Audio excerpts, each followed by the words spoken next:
darkness surrounds us. It's time to light up the night. It's time for Zero Dark 30 with John. Yay! Cut out the jibber jabber. Don't be babbling like a fool. Say what you got to say. That's all. Then shut your dang pie hole.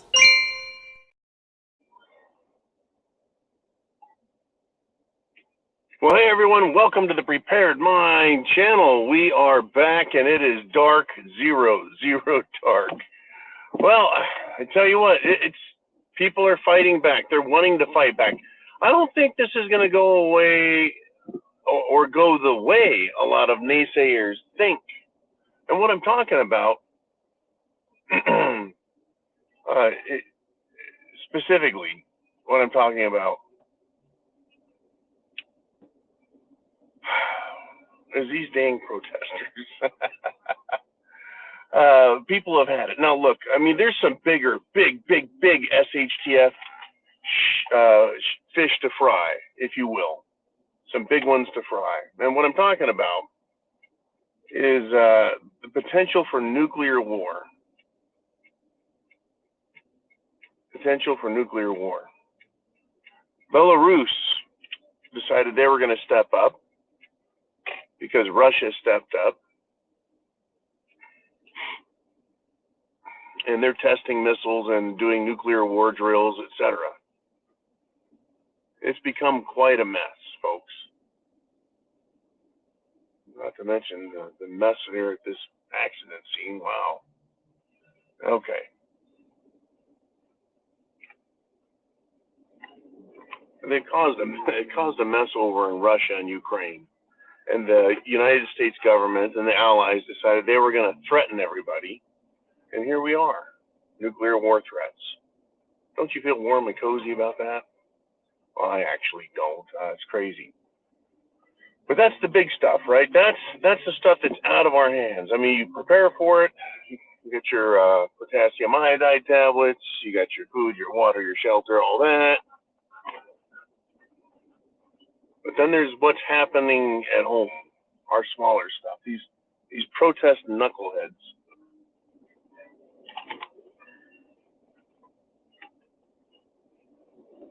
People have had it with their shit.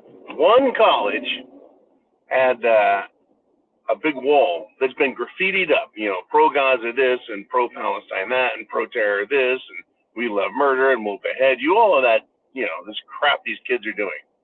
So the college said, hey, we need to hire a painter to go paint over all this garbage and clean it up. Right? Can you imagine sending your kid to school for $100,000 a year?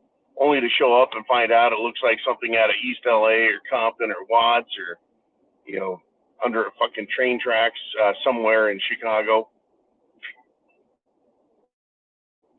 So the students don't want their graffiti covered up. So they stand in front of the wall and the contractor paints them. That's right, folks. They're doing their job. They're there to paint the wall. People get in the way. They've been told, advised, get the hell out of the way. We're working here. You're trespassing, in other words, but the painted protesters claim that, I don't know if it's salt, but it's something. Anyways, I found it rather funny and fascinating that painters, right, working people, kind of like at the other school when the janitor said, you know what, fuck you punks, and tackled one of the punks and slammed him into a wall.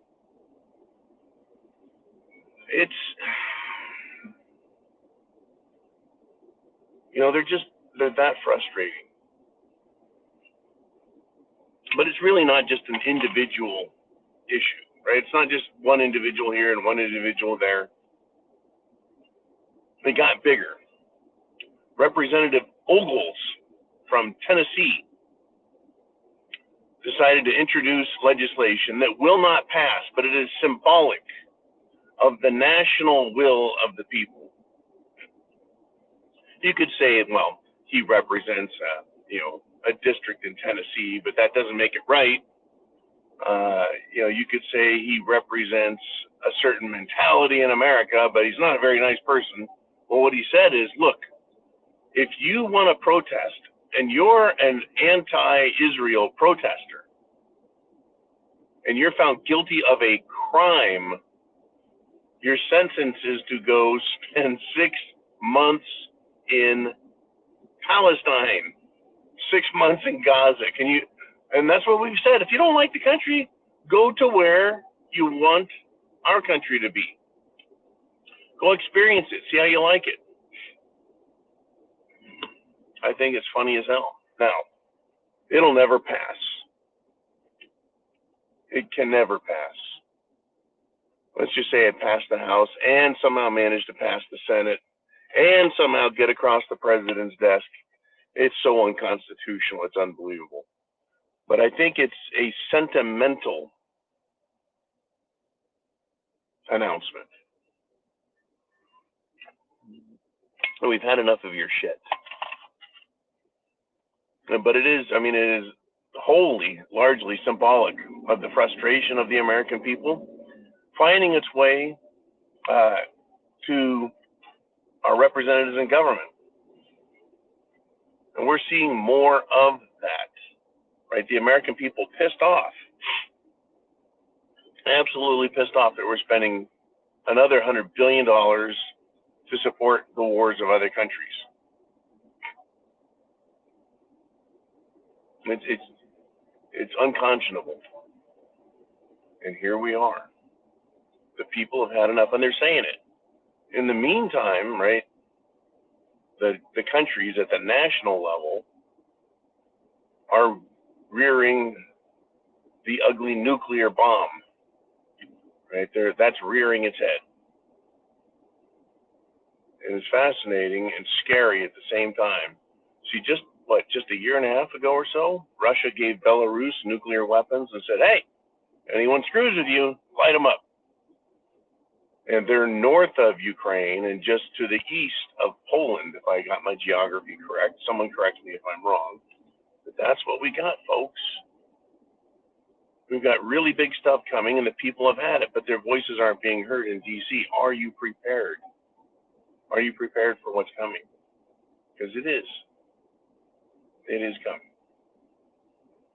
But down, and I always say the big threat, the big thing we're all going to have to deal with is on a very, very personal level.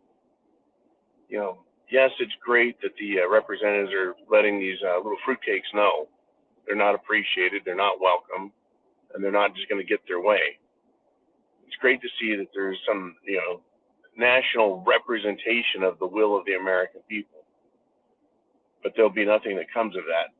So who really has taken action to stop these protesters? Who really has had the authority and power? Well, that would be me and you. A janitor tackles one of these little punks, right? Other regular citizens facing off with them and putting them in their place. Frat boys stopping them from desecrating the national flag, which is just wonderful, and then shouting them down, okay? And then a fucking painting contractor. Painting contractors are not known to be warriors, but painting contractor had enough of their shit. They're just like everyone else, they just like to paint. Are you prepared for what could come next, what may come next, what will come next? Because it's coming. Now, that much I can guarantee you. It is coming, whatever the fight is.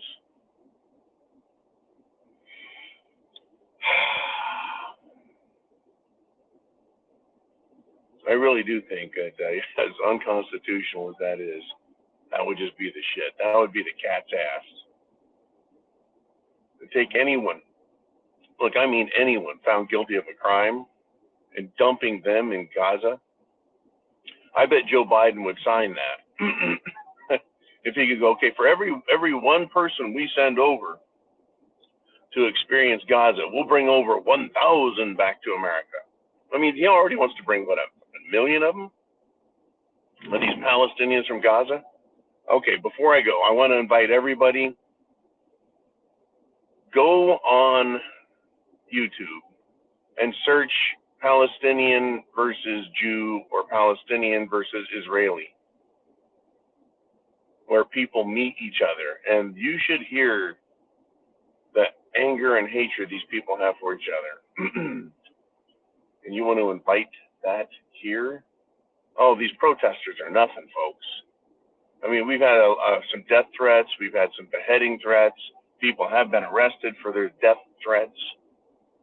I mean, in city council, they'll just come right out and threaten you. That's nothing compared to the things that have been said and will be done. Will be done. If they're not shut down now. Folks, chance favors the prepared mind is yours.